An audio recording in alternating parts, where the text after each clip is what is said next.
So after that 3-year odyssey of really doing so much research, I was absolutely convinced that something was going on.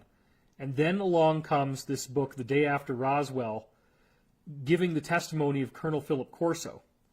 And Colonel Philip Corso, who's no longer with us, reported on exactly the same stuff that I'd heard from the NASA guy.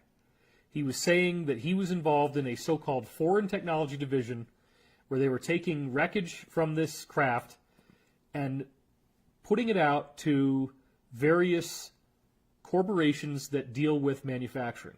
And they're just told, oh, this is foreign technology, as if it came from France or Russia or something like this. They didn't know where it came from, but one of the things that Corso reported was that they had these white-colored wafers about the size of a quarter, and they knew that it had to do something important, but they didn't really know why or what. And it was only when they looked at it under a microscope that they saw all these grooves and all these patterns, and that was a big, big computer chip. These craft also used fiber optic cables, and so they didn't know what that was, so they would take out the fiber optic cables and hand that to somebody else. And so what happened was that within a relatively short time, we were able to start developing much more advanced technology thanks to this. Another major event for me was going to my first UFO conference, which was in Connecticut. And at this conference, I was seated around a table where there were people talking about UFOs. And there was one guy who really needed to stop talking. It was driving me crazy. He had had a sighting, and he wanted to just dominate the whole conversation. But next to me was a man who was wearing a very traditional and kind of nerdy-looking brown suit, like this kind of a dark brown color. He was bald on the top. He had gray hair going down the sides. He had kind of the horn-rimmed glasses on that bounced on his nose.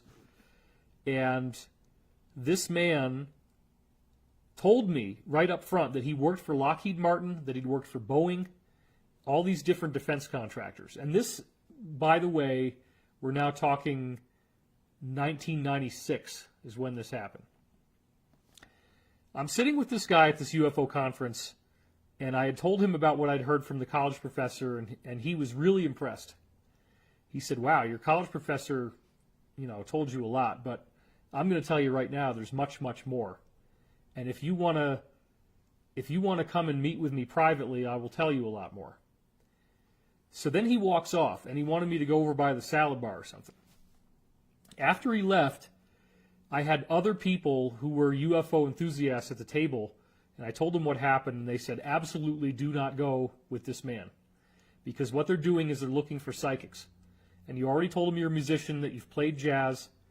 And so they found that people who can play music well are much more apt to be able to do this psychic stuff. They will use you up as a psychic. You'll be barred for life from ever talking about what you learned. And then most people can only handle these jobs for 2 or 3 years, and then they die. And if you try to get out, they'll kill you. So I actually held off, and I didn't meet with the guy, which was really tough for me.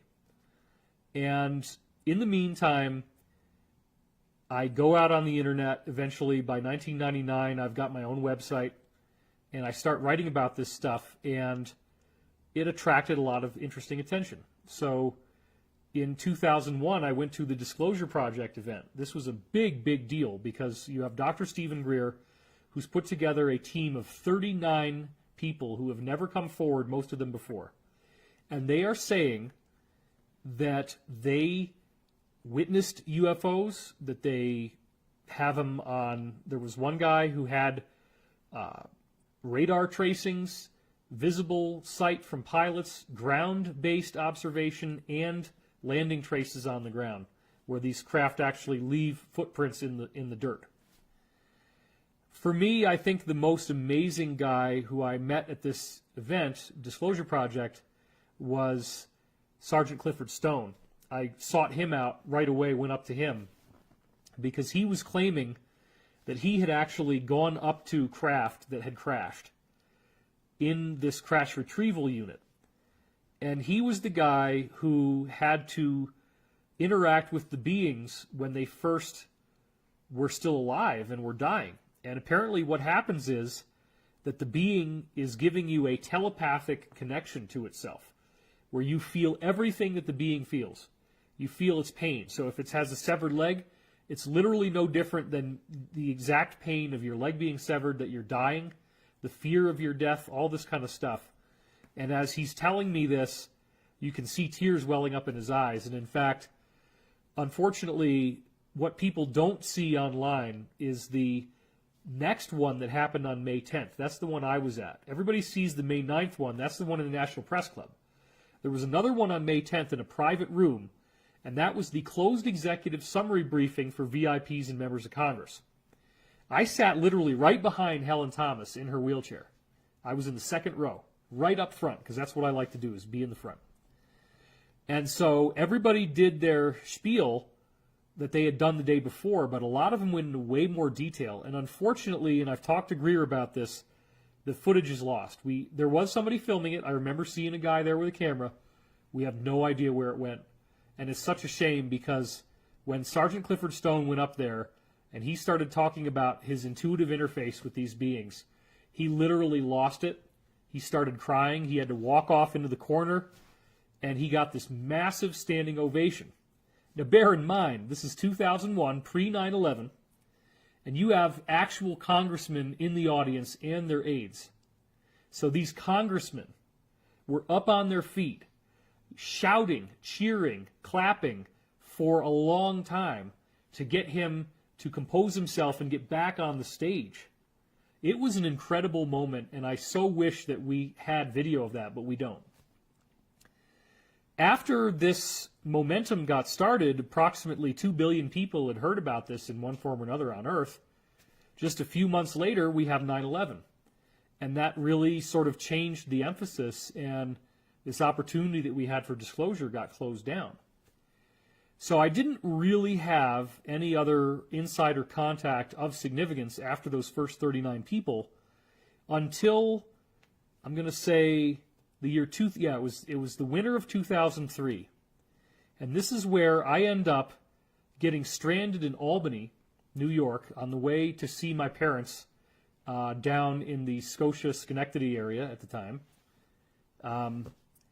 And there was a big snowstorm, and there was no way you're getting out of Albany. So I had to winter over for the night there. And if you ever got stuck at Albany Airport, then you know the only thing that's open at night is Denny's.